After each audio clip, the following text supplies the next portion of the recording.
Hi, everyone. Welcome to the Matrix. My name is Corey Hayden. I'm the interim director this semester of Social Science Matrix, and it's a real delight to welcome you all here for our inaugural panel of the spring semester. As I don't need to emphasize to you all in this room, California agriculture is at an absolutely critical juncture right now between climate change, shifting labor dynamics, and rapid technological change. We're seeing a real reshaping of the landscape of one of our most vital industries.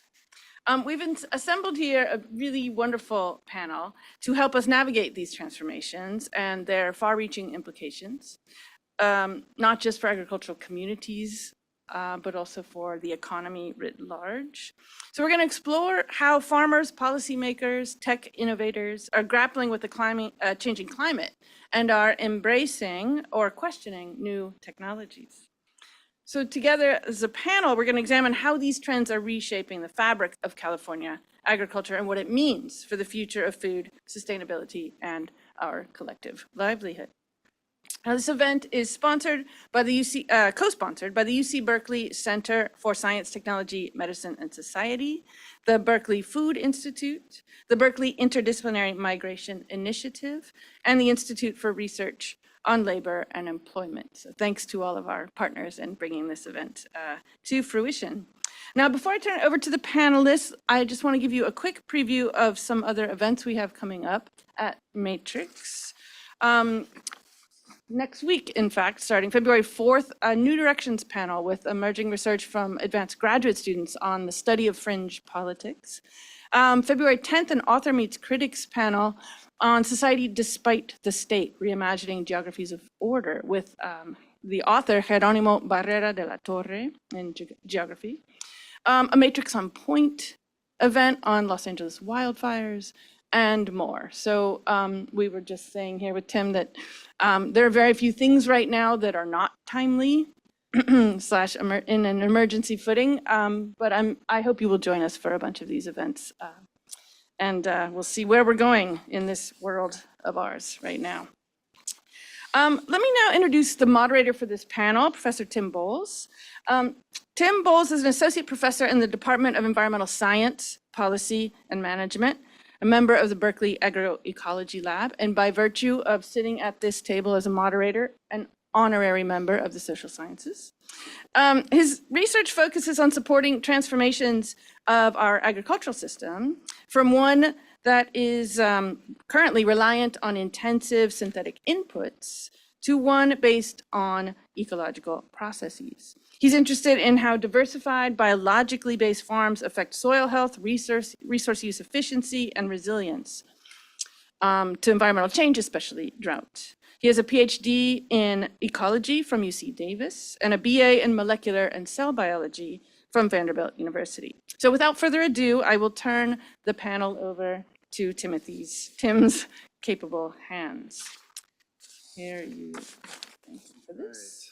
Thank you, Corey, and welcome everybody. In many ways, agriculture in California is really a study in apparent contradictions and extremes. It's where water makes crops blossom in the desert, but leaves behind soils too salty to farm.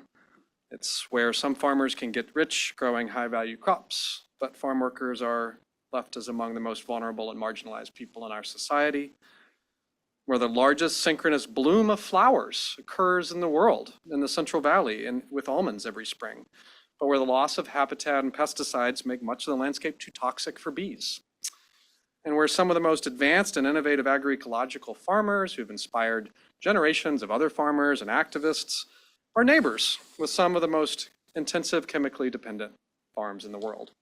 So I could go on. But the question we have for us today is, what does the future hold for California?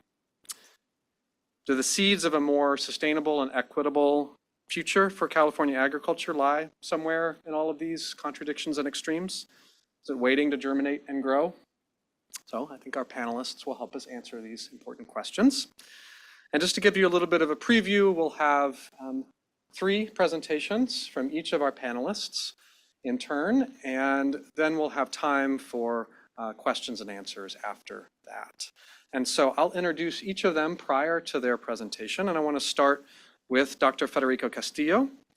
And Dr. Castillo is a lecturer in the Department of Ethnic Studies here at UC Berkeley and a project scientist in the College of Natural Resources in my same department, Environmental Science Policy and Management. And he is an environmental and agricultural economist with graduate and undergraduate degrees, all from here at UC Berkeley, so a long time Cal Bear. And his research interests center on the socioeconomic impacts of climate change, particularly as it relates to the agricultural sector. He currently serves as Deputy Director of the University of California Planetary Health Center of Expertise and is co-lead of Latinx in the Environment Program here at UC Berkeley. So with that, I'll turn it over to Federico and hopefully get your slides launched too. Thank you very much, and good afternoon, everybody. And thank you for taking the time to be here with us today. A brave Thursday. At the end of the day, at the end of the week, so to speak, we know that some of us probably want to do something else, but I'm glad that you found this interesting enough to be here. I would just say that, yes, I'm a project scientist here. My research centers on labor issues, agricultural labor issues. I'm also part of an evaluation team for the Farm to School program, California Farm to School program. There, I look a little bit more into ag production rather than the labor issue, although, of course, labor is an important component of ag production, as I will show with you. I took to heart the issue of the future of California agriculture, and I will talk about that, but probably, and I know, basically from a agricultural labor perspective, what's in store for labor, and what are the implications of issues related to climate change, for example, in regards to labor for California agriculture. So without further ado, this is the outline of what I will be saying. Basically, we're just gonna spend a couple minutes looking at what agriculture in California means. We will talk about what farm labor, what the hazards that farm labor face, what are the socioeconomic conditions of farm labor, and then we will get on to talk about climate change and the compound impacts of the different environmental hazards that farm labor faces. By the way, I say farm labor because that's what I do, but other, outdoor labor folks face similar situation, construction workers and others folks who work on the highways, fixing potholes or whatever they do, they're also exposed to these environmental hazards. And then we're just gonna close a few remarks. Okay, so this is what California agriculture looks nowadays. These are the principal crops in California, the California rural sector, so to speak. So milk and cream is the biggest value. These are listed by value. Cattle and cows is number 3. Pistachios is, I don't know, number 6 or something like this. But the most important thing that I want to point out is that on the right column, it looks pretty much like the left column. So California's main crops have not varied greatly over the last few years. They remain pretty steady. Pistachios, they were their number 6. Now they're number 5. And so you have a newcomer, carrots, for example, or one that left the top 10. But basically, California agriculture looks very similar. Why is it relevant? Because there is labor associated with these crops, and some of these crops are labor intensive, where others are not. And so it just kind of set the stage. These are the counties with the highest value on agricultural production. And as you can see, a lot of these ones are, well, in fact, except Ventura and Imperial, they all are in the Central Valley of the north part of the country, right? Yolo County, oh no, Yolo is not even there. San Joaquin, Merced. And so again, if you were to look at this table 20 or 15 years ago, it would look very similar. The Central Valley remains the main agricultural production section, geographical area, together with Imperial. So what does agricultural labor looks like in the state of California? And by the way, if you were to look at North Carolina or you were to look at other states, it would pretty much look like this. Most of the farm workers are from Mexico. There is a fairly significant number, 7% of Central Americans, although I would say Central Americans are probably heavily undercounted for all kinds of reasons. And then there is a few United States, but in these United States citizens, there is a bunch of course, Latinos and Latinas present in that labor force. It just means that they were born here. This is what the demographic sort of picture looks like. Most of the folks are fairly young, between 20 and 50 years of age, as you can see here. I would say that that said, the agricultural labor force in California is becoming older for all kinds of reasons. The militarized border implies that there is less flux of individuals coming in. And so that means that there is that renovation, that sort of revolving door that used to be from the rural areas to Oakland or to San Francisco to do something else is just not happening. Folks are pretty steady there. The agricultural labor force is becoming less first generation, meaning children don't want to work in the fields where their parents worked, and so they go elsewhere, and that also contributes to an older labor force. The average age is 41 years old. If we had taken that number, if you look at the agricultural census of 20 years ago, that means that's about 10 or 11 years younger. I mean, although it doesn't look a big change, demographers will like blink at this, right? There's a change of that. And about 50% do not have authorization to work in the United States. And that probably is also, that number is probably an undercount. With all the implications that we have today with the new administration, I mean, we can talk about that. There is a big debate whether Trump actually is going to go after labor in agriculture because his constituency is farmers and he don't want to mess around with that, or to say that yes, he will do that. That's a different conversation, of course. This is the research team that I work with. One of them here present, Michael Wenner in the hat, but I like to work with a lot of different folks. So we work with demographers, Professor Carr on the left, and Armando Sanchez, an economist. And of course, we have our stellar undergrad student working with us, Montserrat Hernandez, on the bottom right. Most of my work is funded for these folks by Alianza and the University of California Global Health Institute. But again, I do a lot of work with the state of California through the grant on the Farm to School evaluation team. So this is I'm gonna share with you and then talk about the future here.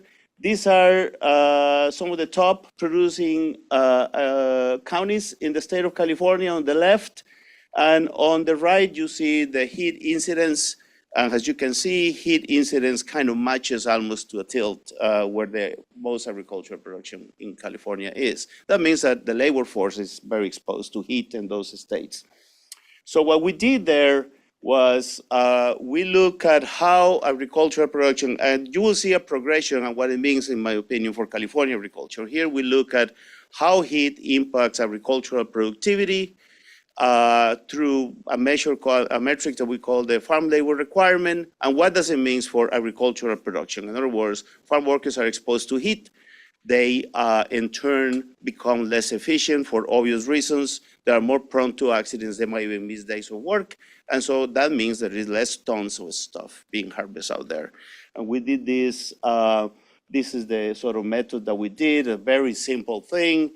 And what we find is that for crops that are highly labor intensive, there is a 5% incidence in agricultural production, meaning if there is a lot of labor use on these crops, they are impacted the most. That kind of makes sense. We just happen to quantify this, the obvious, from an economic perspective.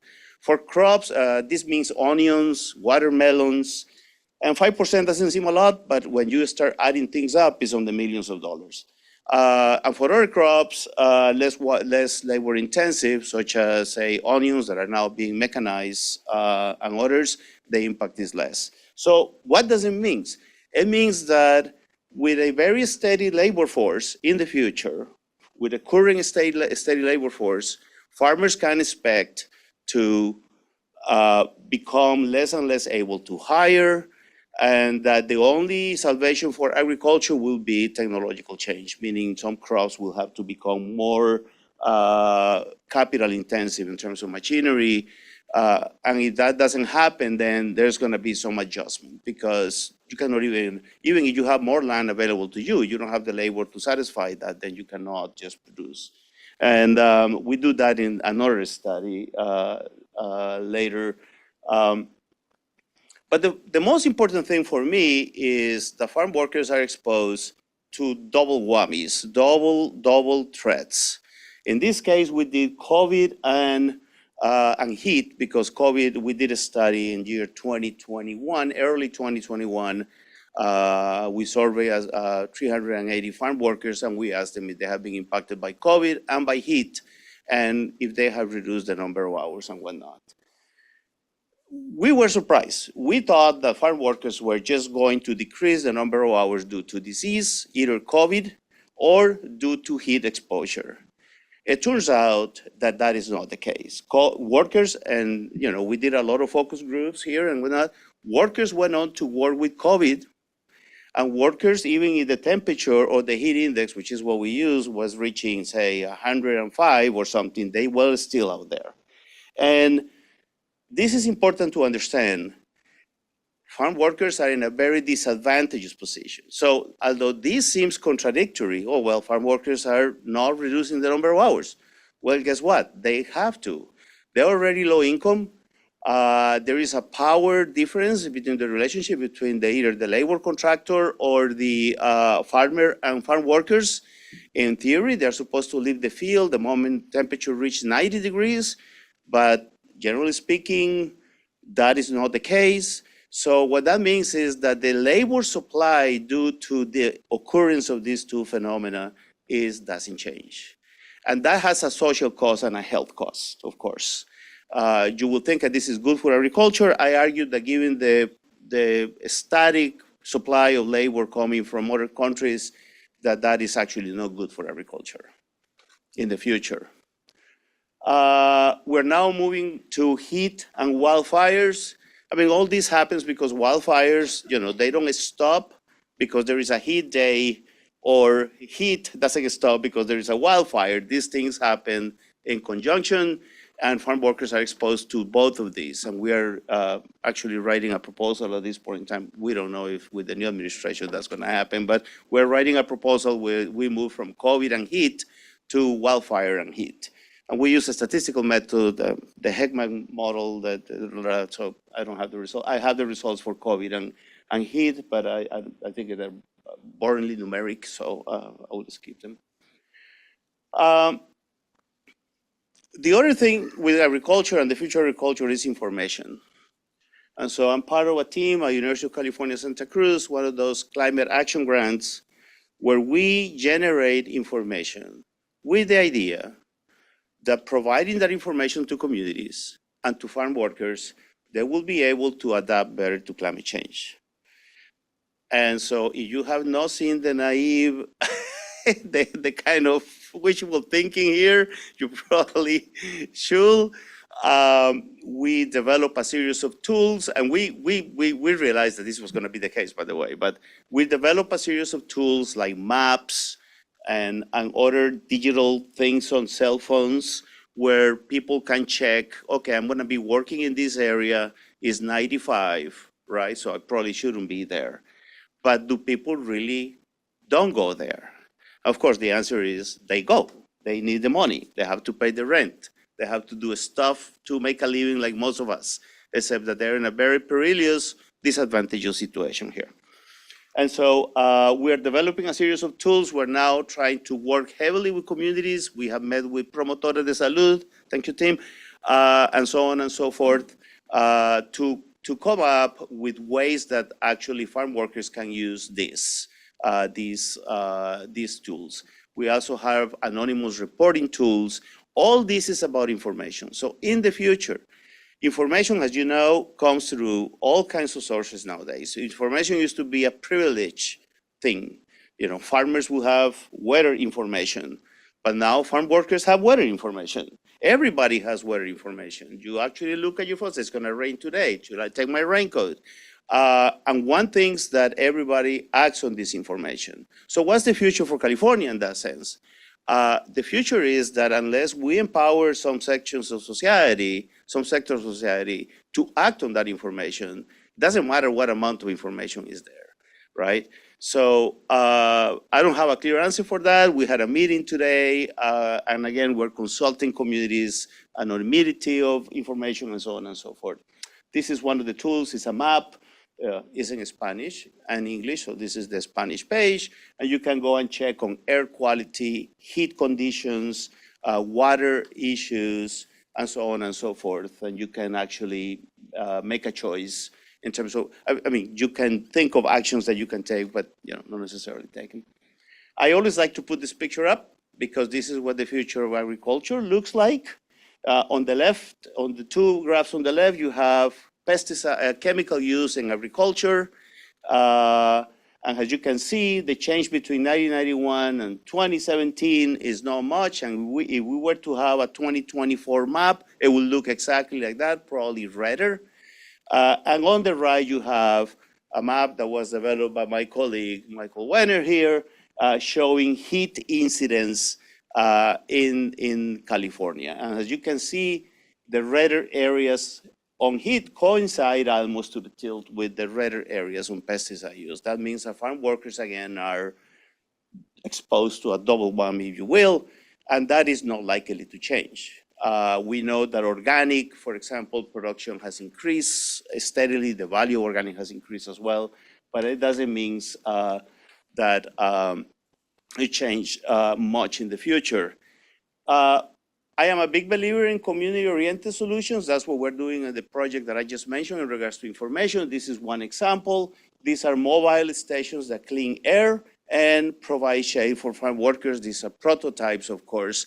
You can see they are solar powder, and they help to cope with that double whammy. This was a product developed by the Leap Institute, and I'm almost done here, together with the California Department of Energy. And this is the kind of solution that will be into the future where you have to come up with things that otherwise wouldn't have been thought of in terms of solution on climate change adaptability. So what are the moving forward, what do we need to do with California in terms of policies and farm workers, which are a key component of the agricultural sector, of course. Must be grounded in community needs. In other words, consult. Sacramento is great with regulation, but in terms of what needs to be regulated, the matrices, the numbers, they need to be consulted. They need to be practical. Farm workers need to be consulted about, hey, is 80 degrees okay to stay out there? Is 85? We don't know. So, and the farm workers tell us. And we need to empower communities, in my case, farm workers. Is a tough battle.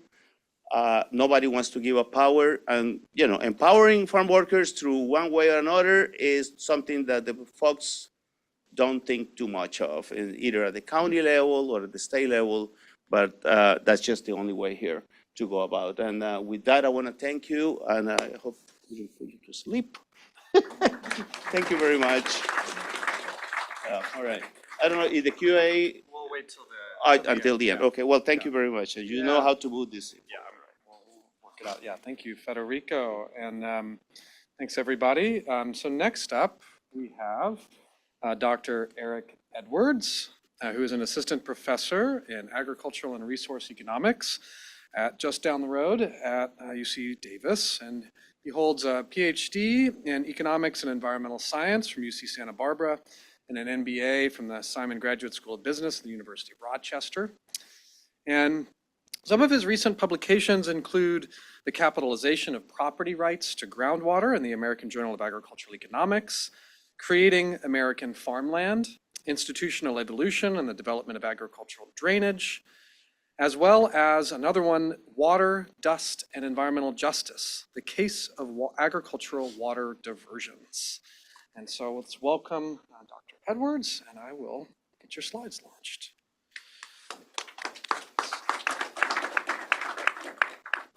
I'm a economist, an agricultural economist, environmental economist, and also an economic historian. So you're going to get some history and you're going to get economics, and you have to sit through it for 15 minutes. So, sort of taking the topic of the panel of the future of California agriculture, I thought, well, what a great way to start, to just look at what's happened since California started, and think about what changes have happened since, the mid 1800s, and kind of use that to motivate where we're going. So in my ag policy class, I talk about, I'm from northern Idaho. I'm from the region that has the largest wheat producing county in the country. And I ask my students, why don't we produce much wheat in California? And of course they don't know what we produce. But the answer is, well, we used to, right? 1878, 1889. California was actually number 2, I think, in wheat producing, behind Minnesota in those years. And so kind of the question of what happened, and you can see the evolution over time from wheat and these other kind of basic commodity crops that you see growing in the Midwest now, to super high value crops essentially for export. And this change corresponded with kind of dramatic changes with how we managed one particular resource in the state, which is one I study extensively, which is water, right? So we have, I just drove from Davis, which is in the middle of this giant old floodplain that doesn't flood anymore, really rich soils, right? That required kind of extensive work to move into agricultural production. So diversions for irrigation, levees to protect against flooding, and drainage to get these really flat soils to get the water off. And so when you look at what's happened to California agriculture now, and it's a little small over there, but you can see these, prior to being at Davis, I was at North Carolina and then Utah before that. They don't grow this many of this type of crops really anywhere else in the world, right?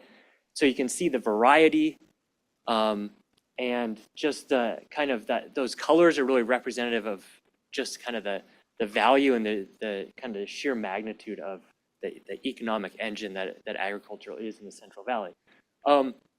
So, there's debate in the economic history, as there always is, of when this happened, why it happened, right? But I sort of want to break it down in basic economics terms, right? So we think about agricultural production via production function, right? You take inputs, land, labor, capital, and you combine them and you get wheat, grapes, whatever. And land is really a general term for all the fixed inputs that occur at a place, right? And so that's going to be the climate of California, the water resources, and the soil. And so I want to emphasize, what I'm going to talk about later is the climate and the water. California is hot and sunny, which is really good for crops, provided you have enough water. And it turns out California also has a lot of water, right? And so the problem was just saving it up and reallocating it at the right time for agricultural production. The other thing that we talk about, right, in economics always is markets, right? And if you think about where markets come in, right, firms are trying to maximize profit. Profit, revenue minus cost, right? On the revenue side, it's price times quantity, right? Wheat has a price. It's a kind of generic commodity. It's a low price, right? Differentiated grapes from Napa have a different price, and its price is much higher, right? Almonds and pistachios, right, have much higher prices. And then, of course, right, we get into, well, where are we going to go, right? What's going to happen in the future? And there we can think about some of these cost factors, right? California has really benefited from the abundance of natural resources and also human resources, right? The labor that we just spent 15 minutes talking about, right? That's a distinct advantage. California employs about 1/3 of the agricultural labor in the country, right? And that's because a lot of these crops are very labor intensive, right? So that labor cost, but also the water cost are important factors in production. So, I hadn't really thought, when I agreed to do this in the early fall, I had thought I'll just talk all about water. That talk has been, preempted by events a little bit. So what do I see going in for the future, right? Well, we have sort of the underlying water and climate issues that you're all already aware of, right? But then we have these big looming issues, maybe more near-term issues of potential trade wars and potential changes in immigration policy. So I'm going to talk about those two quickly here and then get into the water stuff. So we talked a lot about ag labor. I just want to emphasize a couple points from sort of an agricultural production side, right? 1/3 of the US agricultural workforce is employed in California. And part of the reason is, right, and I just ran by some vineyards being, right, hand trimmed yesterday. A lot of these high value crops are more labor intensive than growing corn in Iowa, right? And so you have a lot of ag labor here. And a lot of that ag labor is what we would call undocumented, right? And you can see that evolution over time. And I was discussing this and trying to explain it, like the it seems to me that, this is not just in terms of who's being hired, but these are all due to policy changes, right? The demand is there, there's labor there, right? But over time, the sort of forced use of kind of this undocumented labor force, which, as Federico pointed out, right, puts the labor at a very vulnerable position for a variety of reasons. So what happened during the last Trump administration? What's going to happen to this one, right? There was a pronounced effect on immigration during the last Trump administration. We expect that to probably happen again. That raises the cost of agricultural production. In the long term, that's less clear, right, what's going to happen. But these are important, large underlying factors that are changing. In terms of markets, and we'll go through this quickly, right? Last Trump administration starts a trade war with China, right? Don't import certain things from China. What does China hit back at? Well, the US is the largest agricultural exporter in the world. So of course, if you're in a trade war with the US, the thing you put tariffs on are agricultural products, right? So China hits back with, tariffs on ag exports. And you can see the total cash receipts from California's ag production are about 60 billion. The export value is about almost 24 billion, right? So a huge value added of California agriculture is the export, right? Almonds, pistachios, things like that are almost exclusively grown in California, right? And so some economists in my department did an analysis and say, well, under certain tariff scenarios, retaliatory tariff scenarios, California agriculture could lose up to $6 billion. So up to a quarter in some cases, more extreme cases, of agricultural export value due to these tariffs. In the short term, again, that's bad. What happens in the long term? Well, generally, other countries are going to shift away from US imports, and that's going to be problematic for California agriculture. All right, so moving beyond those are sort of the standard economists things, open markets, better flow of labor makes everyone better off. Let's talk about water, which is really what I study.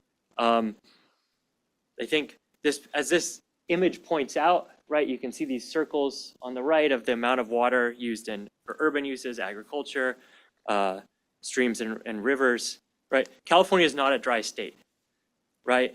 That's right, 65, 74, 82 million acre feet of water, right? An acre foot of water in California is going to be 2 to 3 4-person households it would support, right? That's a lot of water, right? It's just the timing and location isn't necessarily where we want it. Most of the water comes in Northern California a lot of the population, a lot of the agriculture is in the southern Central Valley or in Southern California. So we move the water around, right? You see all that infrastructure there. So the other important factor, and I've slowly become to appreciate this over time, is how important water is to adapting to heat in agriculture, right? From a crop physiology point of view, right? Water and heat are inextricably linked. Water is how, just like us, water is how plants cool down, right? Water helps plants grow. If you spray them with water, it cools them off, right? You can even spray them with water to warm them up if it's gonna freeze, right? So water's a great way to be resilient to climate, right?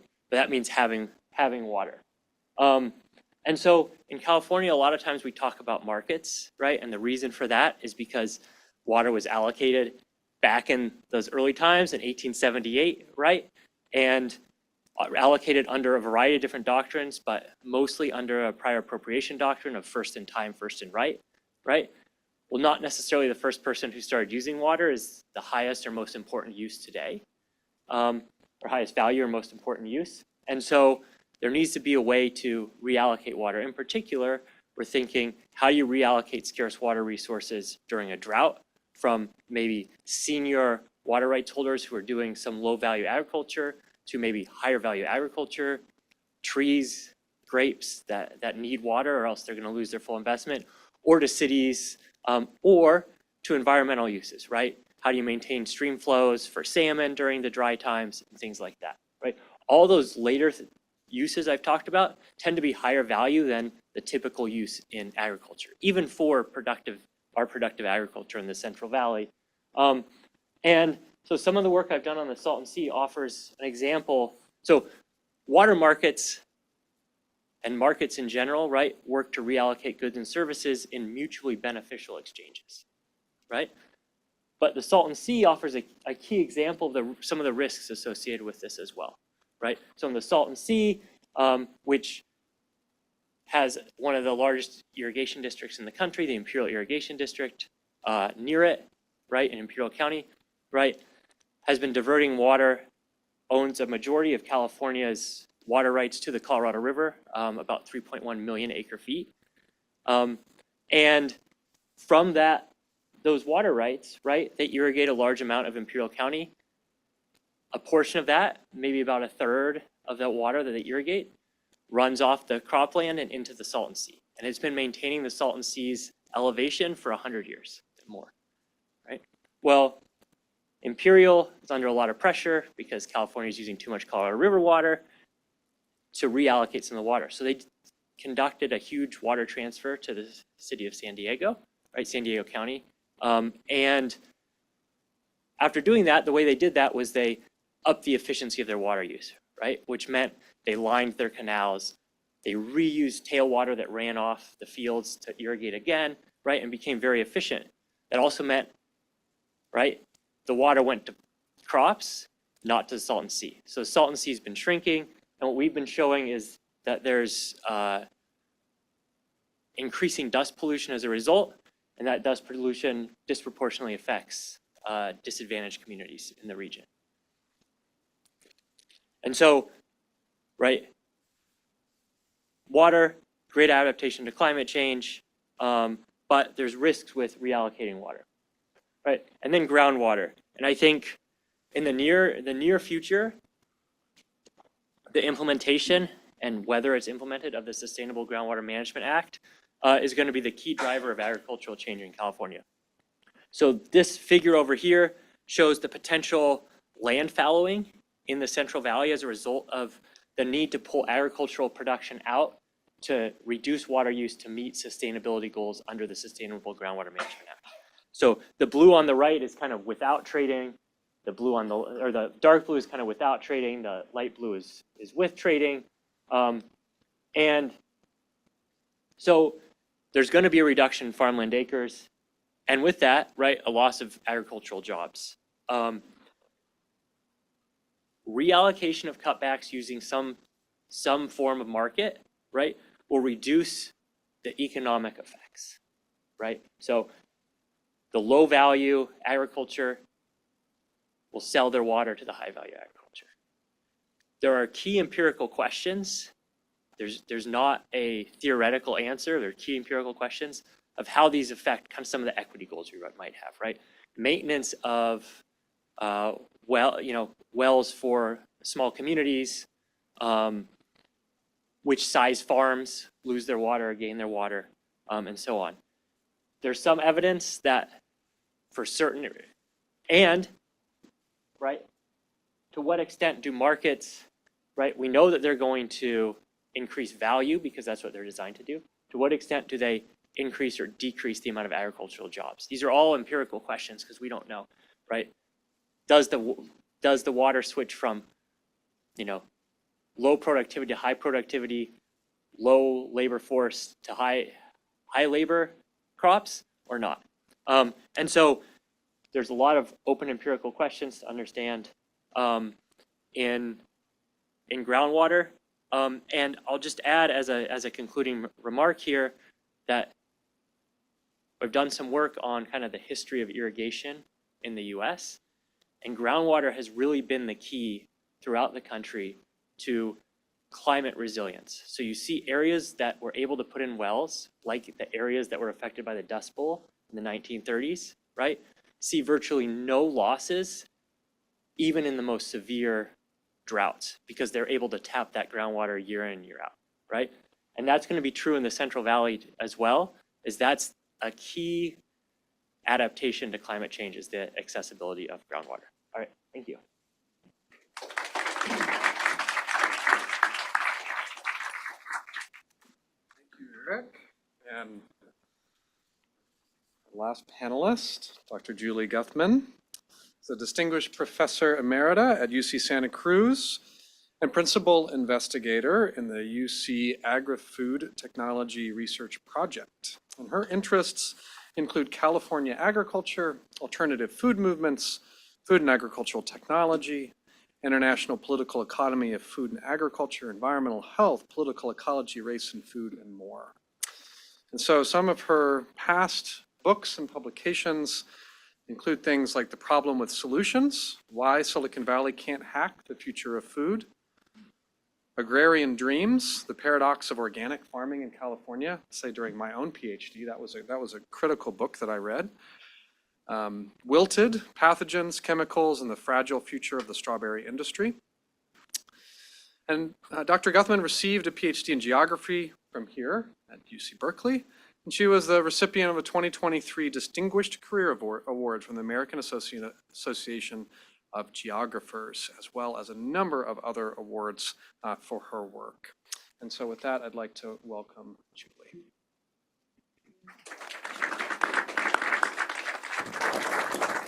Thank you. I just retired and I hear panel, I think, okay, I get to sit, I don't have to do slides.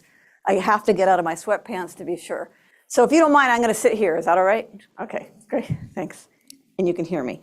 Tim just mentioned a few of my books, and what I want to do today is position my thoughts in relationship to these three major research projects, not the only research projects, but three major projects I've done over my career that really represent three different directions for California agriculture. So what I'm going to do is just briefly review some of the findings, and then from each of those, and then do a little bit of prognostication for the future, for what it's worth. So my first research, this feels loud to me. Is it? Okay. My first research project was on organics. It was my dissertation project that I'd conducted here at Berkeley. Now it just went away. Okay, I guess it turned out. And I did that research in the 1990s when organic had just kind of evolved from being a kind of more hippie social movement into more of an industry. And at the time, I came in very empathetic to agroecological practices and still am. But as I found, not a lot of organic growers, particularly those transitioning to organics, were really abiding by those practices. And I really identified two reasons for that. One is the whole system of regulation that developed around organics, about which I could talk for a very long time, but namely standards and certification, really kind of encouraged the kind of the least common denominator of organics. And so a lot of, particularly the newer growers would find inputs that could substitute for their disallowed inputs in organic systems. But the other thing is it was really hard for organic growers to escape the legacies of industrial agriculture in California. And that includes high land values. It keeps coming up in all of my research projects because crops are agricultural land values are based on what kind of crops you can grow there. And so over time, land values have become very high, plus with all the urban pressures on land values as well. Use of marginalized labor, this is how, this is also baked into organic agriculture, low wage, politically marginalized labor. Crop specialization for historically, California agriculture was divided into different zones where you'd grow different crops, and different marketers developed around those crops. And so growers have worked with particular marketers and particular crops. So that's kind of anathema to more diversified farming systems. So lots of like legacies of industrial agriculture have made it really hard to do agroecology just because of these common existing relationships. But that said, I mean, some farmers have shown us a different path. And those that, there's quite a few organic growers in California, and those that are farm truer to agroecological ideals tend to have, to really break those constraints in different ways. They may farm in areas that are lower land values out of the main agricultural zones. They may have more diversified farming systems, and so that allows them to employ labor differently, still often low-waged, undocumented workers, but maybe there's more variety in the work patterns. They sell differently. They sell more to restaurants and to direct farming, to direct market. It's like farmers markets and CSAs and so forth. And their own commitments have made them farm differently. So organics has been a mixed bag. Lots of industrial organics, as I'm sure you're aware of, but lots of people showing different way. And even those who practice industrial organics at least are reducing their use of toxic pesticides. So the organic movement and industry has shown us better ways to farm, not perfect ways to farm, but better ways to farm. But right now, it's only 9% of farmland in California, which is actually quite significant compared to the US, which is only 1% of farmland or less is in organically produced crops. So that's all I can have time to say about organics for now. Industrial. So as an agri-food scholar, as an agri-food geographer, I've studied and taught a lot about the history and political economy of industrial agriculture, and particularly in California. My most intensive direct research on this topic has been was a project on the strawberry industry and its dependence on highly toxic soil fumigants. So soil fumigants are used before you plant any crops to kill soil-borne pathogens. And because farmers, the fumigation began was widely adopted in the 1960s, and it allowed farmers to grow strawberries that are very prone to pathogenic organisms. It allowed them to grow on the same blocks year after year rather than rotate other crops around or just give the soil a rest. So fumigation really, really intensified the strawberry industry and allowed it to become the industry it is today. You saw on a slide that it's the 7th major crop in California. At one point, it was up to number 4. But other things bestowed advantages to California strawberries, the coastal climate, which kind of creates this eternal spring, so strawberries can keep growing for a very long season. It's a 3-week season in Massachusetts. It can be a 10-month season in Salinas or Watsonville in Santa Cruz County.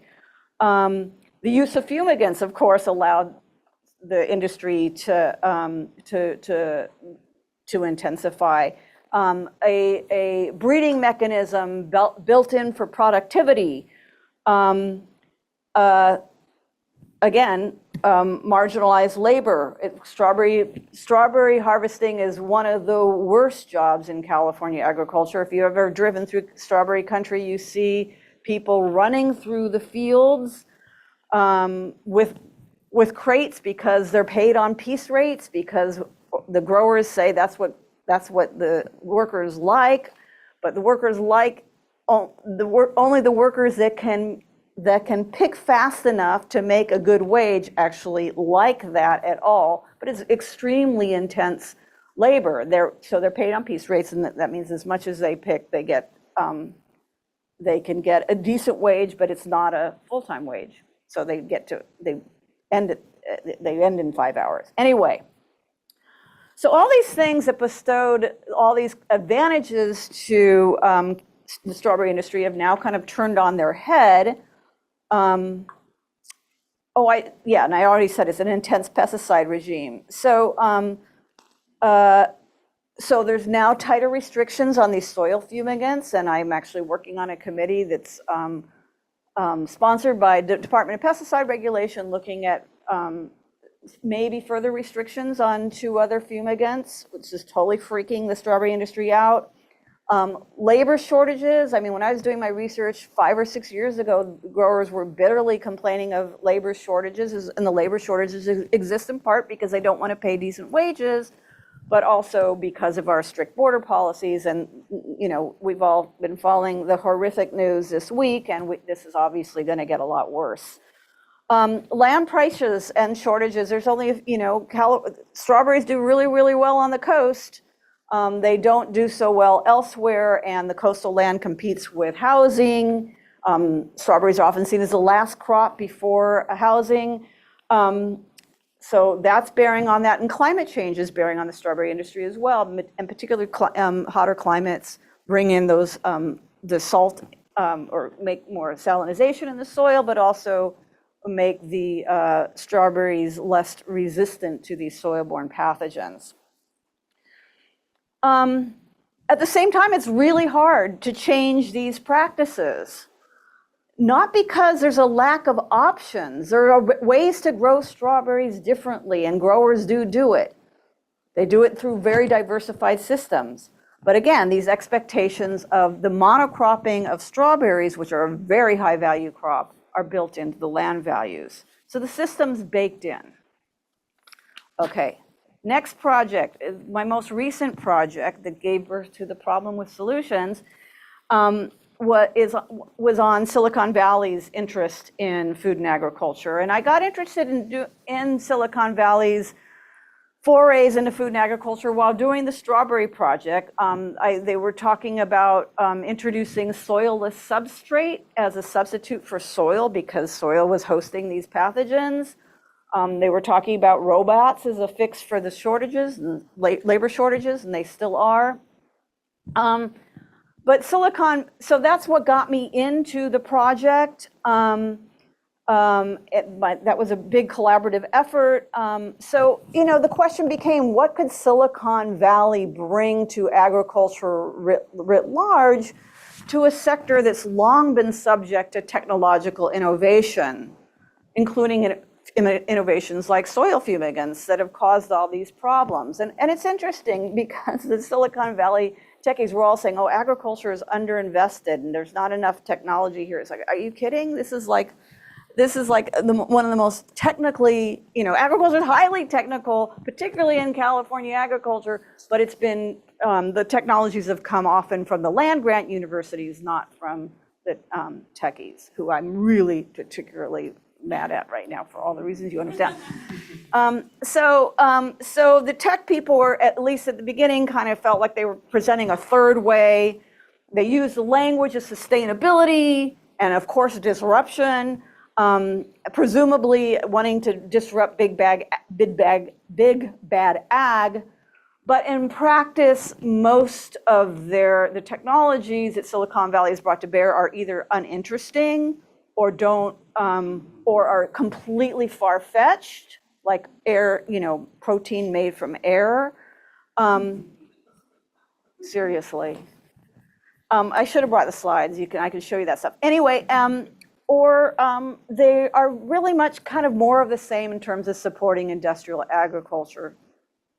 Federico mentioned these digital technologies. Digital technologies provide information. It's great that they can provide information to farm workers, but they're also providing information to farmers that are supposedly supposed to make things, encourage them to reduce their pesticide use, but that hasn't borne out. I mean, what farmers need to kind of reduce pesticides, for example, are better treatments or to be able to rotate their crops. Information technologies don't do that. And I could say a lot about alternative proteins, but that's just completely different ball of wax. And it turns out that a lot of the startups are getting bought out by big agribusiness, and that's what they are looking for anywhere. They want their exit. And so Silicon Valley is not very disruptive at all. Oh God, I'm just so angry at them. So given these dynamics, what is the future of California agriculture, in my opinion? Well, a lot, it depends, right? It depends on how much the existing fixes are going to continue to fail. That's what my last book was about. These solutions are problems that create new problems for new solutions and new problems. They fail. How much the public resists and asks for something different. I mean, when you do see major changes in California agriculture, often come from the public. The specifics, how this Trump administration is going to play out, particularly the deportations, obviously so much hinges on that. But my crystal ball says that basically things are going to be more of the same, drawing from a little bit of each of these past technologies to create the future. So I think industrial agriculture is really cheap, and one of the reasons that some of the Silicon Valley technologies have not taken off is they actually can't compete with that cheapness. They're kind of banking on the system to fail, and it actually doesn't fail very easily, because it's subsidized in all sorts of ways. And the tech sector, again, is just kind of delivering more intensification in partnership with incumbent corporations, basically replacing or maybe usurping a little bit what universities have been doing. But no, I don't think we're going to be eating food created in vats or meal in the pill, again, because I don't think it can compete yet with the cheapness of industrial agriculture. And I do think the alternatives will continue to thrive. I mean, there is a significant alternative food sector that creates great food, in my opinion, sells beautiful produce, it's farmers market, et cetera, raises cows differently. I like all that stuff, but it still depends on high-end markets. And so basically, there's no kind of regulatory or state mechanism to drive widespread adoption. So it's all depending on people willing to pay more for their food. And what's interesting about juxtaposing the organic sector from the tech sector is organics have gotten so much attention over the year. Everybody talks about organic food, but it's still a small percentage, while the tech people, they got money thrown at them to do silly stuff. So in short, no, I don't think the new technologies can save us. We have to find ways to address the long-term legacies of industrial agriculture that are built in, they're baked in. We have to find ways to address highly valued land, the use of politically vulnerable labor, specialized marketing arrangements. So we really can't address any of that without some pretty dramatic policy changes. We all know that, and here we are. Here we are in this moment in 2025, trying to hold on to a sliver of humanity. So that's not a very optimistic look, is it? But there you have it.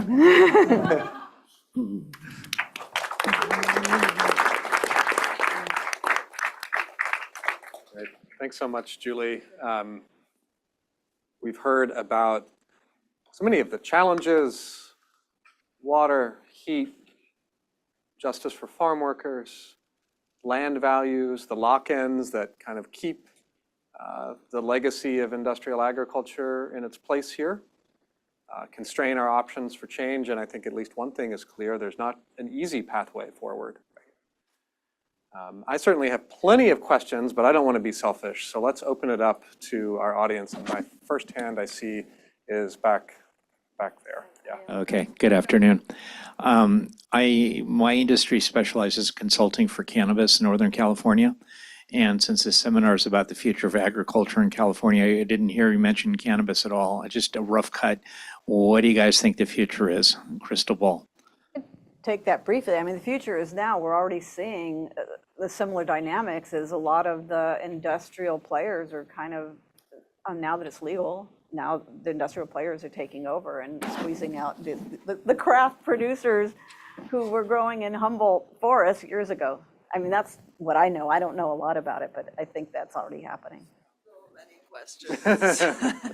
But I will just say this one first, I guess.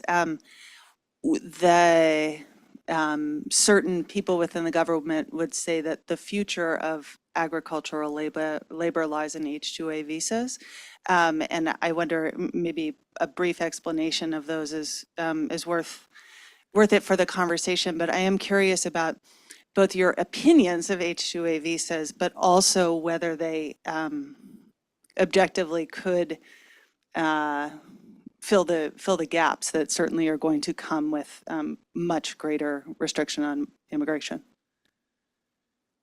Yeah, I guess I could just say something quick about that. The H-2Bs, these visas, what they do is they formalize, so to speak, a farm worker, right? In theory, in the paperwork sense, there's a person who comes in with a particular contract, and then it performs that contract for a particular amount of time, and then it leaves, in theory returns, and so on and so forth. Of course, the devil is in the details here. Number one is, what are the conditions that you leave, that you actually, you're dwelling while you are here. Housing for farm workers is a disaster, so to put it mildly. It's actually an embarrassment. I have been in many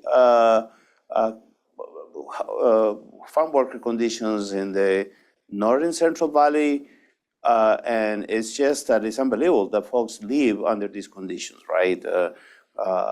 Peeling paint with lead, critters of all kinds, shapes and forms, bad water quality, sharing kitchens on 5 families, et cetera, et cetera. I mean, it's just not, water quality is very bad.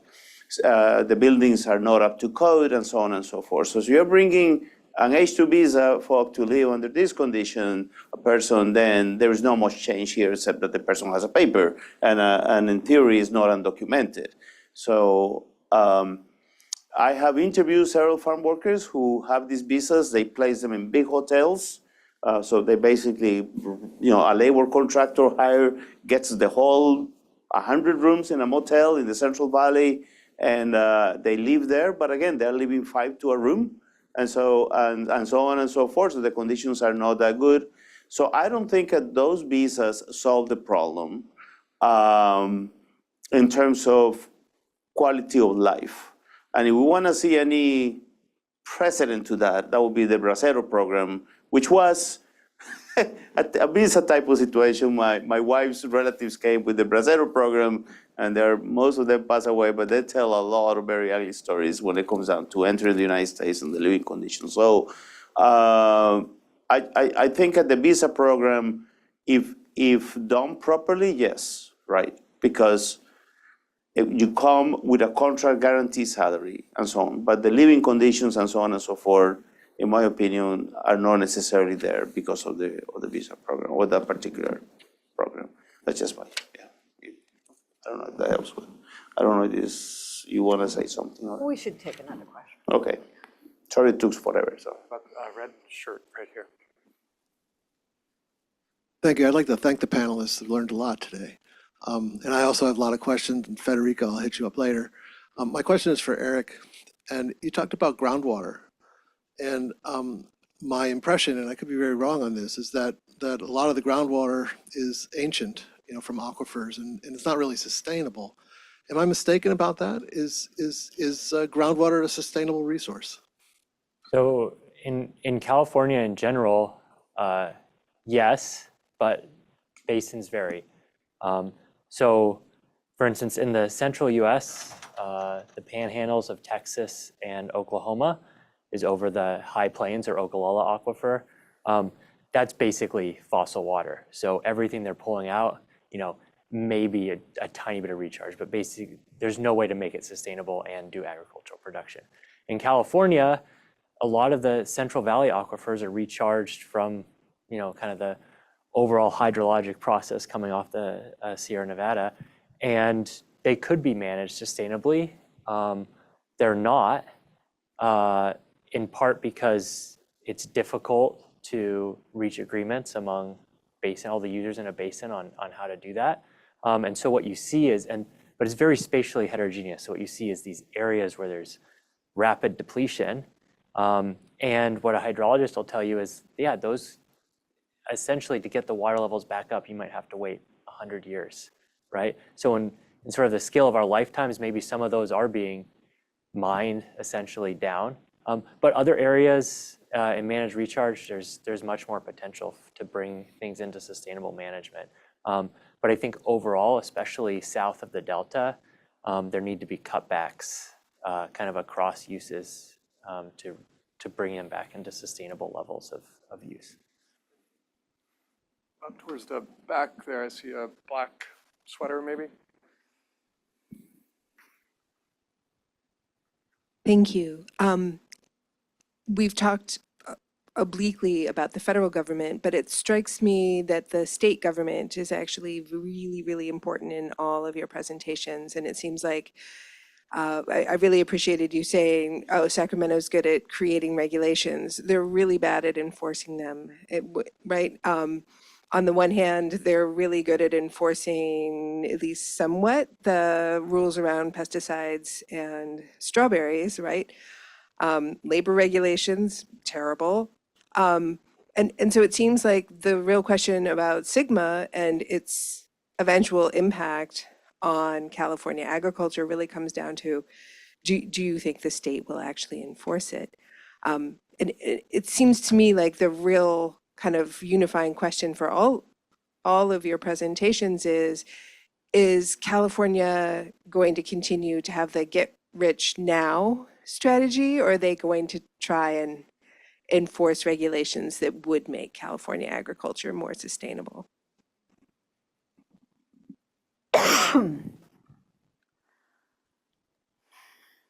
guess I will just address that SGMA aspect.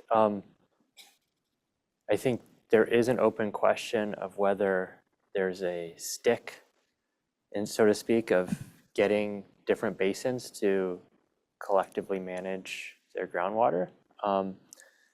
And I think in some sense, the way SGMA is set up will make it difficult in the long run for California to enforce things, because they've essentially said that basins get to choose what sustainability means, but then they have an extensive set of rules that define what sustainability is. So it's not going to be clear, right?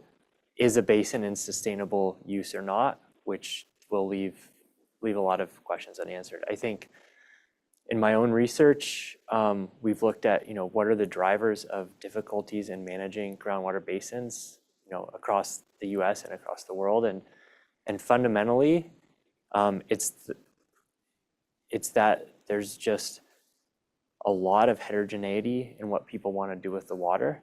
And what you see with SGMA is what you see in a lot of cases where you get fractionation across these basins. So you have one groundwater basin, but they split off into different groups who want similar things. And maybe within their group, they can choose, we want to pump this much, we want to pump this much, but they're trying to manage the whole basin together, right? And that makes it very challenging.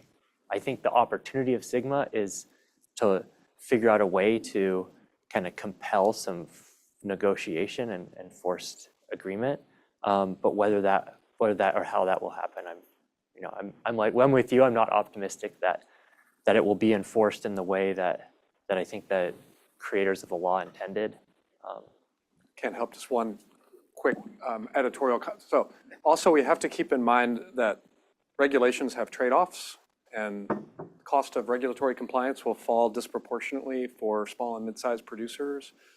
And it's also harder for non-English speaking farmers to comply. So regulation's part of the mix, but not everything.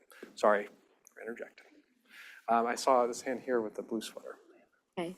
This question, like, I'm curious all your takes, but I think Julie would feel more impassioned about it. But I think like we'd all like a future where the like cost of this like alternative food market is accessible and also like regionally more accessible. But I wonder, what are your takes on like, do you think that somehow in some mechanism, like reducing the cost to grow food in a better way will actually be like one of the end solutions to improving its like uptake or improving like consumers' perspectives on it, for example? Well, sure. I mean, it has to be both from the supply and demand. I mean, if people have better wages, they can afford it. But I mean, the fact of the matter is that alternative systems are more expensive.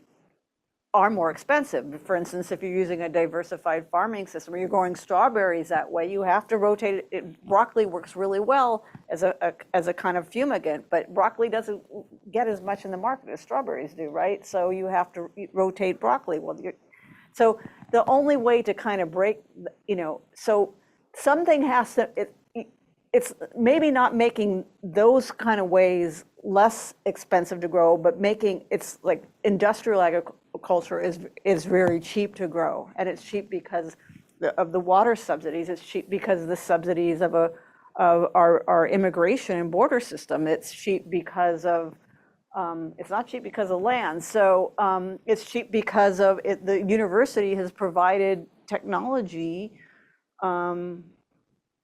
not for free. I mean, there's patents, but develop the technology. So I think it's really about the cheapness of industrial agriculture that's the problem for the proliferation of alternatives. So that's one of the things that's so interesting to me about tech, is that they think we need new technologies. We actually have the technologies. We know how to do this. We don't have an economic system that supports it. I mean, I'm not saying there's not things that you could develop that would be useful from time to time, but it's not a technological problem. It's a social economic problem. This might be unfair, but I was dying to ask like more thoughts on technology. Yeah. Yeah, this might like cause a shock in the room, but I'm a dual major in agriculture and CS here. So like my biggest question is like, how do we understand small farmers with diversified systems and like try to make their lives a little bit easier if possible? So I'm curious from like the perspectives and stories of you all, like, is there a way we can make technology like do that, like just help in any way, or should we like focus our resources elsewhere?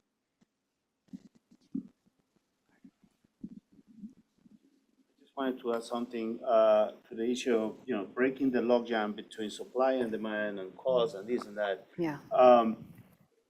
I've been doing some reading about institutional buyers, for example, right? So that's one way to increase demand. Schools, districts, and the farm to school program, the Department of Defense, well, we don't know now, Donald Trump, what's going to happen there, and other big, large buyers could very well sort of help to break this logjam where there is not enough demand for products that are produced under agroecological systems. So they could start demanding good quality food for our school kids, for example, which is something that can happen, but also, the prison industry, or, and so on and so forth. So that would be one way that probably some of the costs, because of economies of scale, could come down if that applies for some particular crops. I want to say about technology and small farmers. It is very difficult for a small farmer to adopt a technology particularly if that technology is strictly tied to farm size. For example, irrigation systems, they are very proportional to the acreage, so you cannot buy more piping that you need or whatever. But for example, you look at, the other day I was looking at a apple harvester, a machine that actually goes along farm trees with sucking cups and with sensors picking the right thing, the right apple, right? Turns out that thing is 90% efficient. I saw it at in a video during a conference at UC Davis, and it's 90% efficient, but farm workers are 98% efficient. So they're still not good enough against the farm worker. But when it becomes available, say suppose the machine becomes 98% efficient, it's just definitely going to be a small apple growers. This thing costs money, it has patents, it's just crazy to adopt. And so I don't see a small farmer. So it really depends on the technology, right? So we have to be mindful of that. Yeah. We have time for one more question. I think there was somebody maybe in the middle. Yeah, here, that had your hand up for a while. Yeah. Thank you. It was a very informative talk, and I'm a layman in the issue. But you all three of the panelists mentioned labor repeatedly, and I had two questions related to the labor issue. Number one, what is the labor productivity in the agricultural sector, particularly the industrial sector, compared to other economic sectors, and how is it trending through the ages, and what are the predictions on that? And the other one was when I'm quite old, as you can see. When I was young, we heard a lot about the unions in the United Farm Workers. What is the unionization environment today in the agricultural sector? Thank you. I'll just make a quick point, and that is from a historical perspective, right? That first year, that wheat year I put up, probably over 50% of the labor force at that time would have been employed in agriculture. And in California today, it's probably less than 3%. And so with more production, substantially more production and more value production today. So maybe more than almost any other industry, agriculture has moved away from labor towards other means. Yeah, I will agree with that. Technology has become far more, we have, for example, you take onions, used to be harvested by hand only. Now you have some onion harvester machines out there. Lettuce is another case. So, of course, cotton and tomatoes, needless to say. But again, I think more and more agriculture will be more capital intensive, if that's the word to say, more machine intensive, if you will, over time. There are some crops that I don't envision, right? Watermelons, for example, I just don't see a machine picking big watermelons and put them in crates, or even the small, I don't know how to call it, the small melons, the water ones, the pink ones. Cantaloupes. Yes, cantaloupe, yes, thank you. And so more and more, historically it has been declining, it's absolutely correct. But we can see it on some of the crops. Citrus is not. It's by hand still, and I don't see citrus being mechanized anytime soon. But grapes are, right? Grapes are now becoming more mechanized. The writing is on the wall, I think. Can I abuse the fact that I have the microphone in my hand to ask a follow-up, to really hone in? So policy, regulation came up, but what you're all pointing to is that for there to be actual change, something different needs to happen. And the question about unionization, I think, is pointing us there. What kind of coalitional politics do you see being possible? I mean, obviously, undocumented labor is quite politically vulnerable. What kind of coalitional politics are in the mix here to push things? Because it's not going to come from the top down, I don't think. Well, it's interesting. I'm sorry, I have to say this. When you look at the legislature, the California legislature today, I was talking to a member of the California legislature some time ago, and this person pointed out to me that the California legislature, meaning the Senate, the state Senate, and the Assembly, were run by folks, white folks from the coast, LA, San Diego, San Francisco folks were running the show. Nowadays, you have far many more members who are non-white, who are brown folks, mostly Latino and Latina members, who are from the Valley, from Imperial Valley, or from the Central Coast, whose parents were actually farm workers. There's quite a few of those, or whose parents were janitors, right, or something like this. So I think if it doesn't mean that these politicians are going to be more friendly to whatever it is that the farm workers go through, but they certainly are aware of the issues that janitors and farm workers go through. It's not that they are not majority now, but some of them are president pro tem of the Senate or whatever. So I think there is a potential for a different kind of understanding between the policymakers and the unions and others in California, of course. Oklahoma, whatever, is a different ballgame. But I would say that at least here there is a potential for that kind of coalition, given the composition of the state and the Senate. Yeah. Well, let's thank our panelists and Social Science Matrix for